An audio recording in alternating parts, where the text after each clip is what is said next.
এফালে ৭৫তম স্বাধীনতা দিৱস উদযাপন কৰাত ব্যস্ত ভাৰতৰ একাংশ লোক আৰু আনফালে জাতীয় পতাকাক অপমান কৰাটো এৰা নাই একাংশ লোকে। বাৰে বাৰে কৰি আছে জাতীয় পতাকাক অপমান, কিন্তু কিয় কৰিছে এনেকুৱা?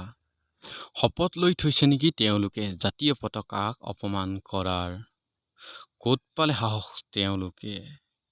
এই ছবিখন দেখিলে আপুনিও ক'ব মই কোৱাৰ দৰে একেখিনিয়ে কথা। এই ফটোকপি লৈ মন কৰকচোন, পতাকাখনত নাই অশোক চক্ৰ আৰু পতাকাখন হাতত লৈ প'জ দিছে ফটো তুলিবলৈ। আৰু এই কপি ফটো লৈও মন কৰক। বাইদেৱে বহিবলৈ নাপায় পাৰি ল'লে জাতীয় পতাকা। ভাবিলে কাপোৰ লেতেৰা নহওক, কিন্তু বাইদেউৰ গাত কি দুখ আছে? কিন্তু স্কুলত পঢ়িবলৈ নাপালে জাতীয় পতাকাৰ বিষয়ে বাইদেৱে। এতিয়া তেওঁলোককনো কি ক'ম?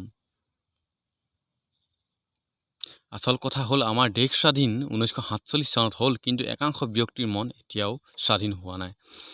আচলতে আজিৰ 15 আগষ্টৰ দিনা এনেকুৱা এটা পোষ্ট ফেচবুকত ভাইৰেল হৈ থকা পাই লগে লগে আমাৰ এই ইউটিউব চেনেলৰ জৰিয়তে সম্প্ৰচাৰিত কৰি দিয়া হৈছে।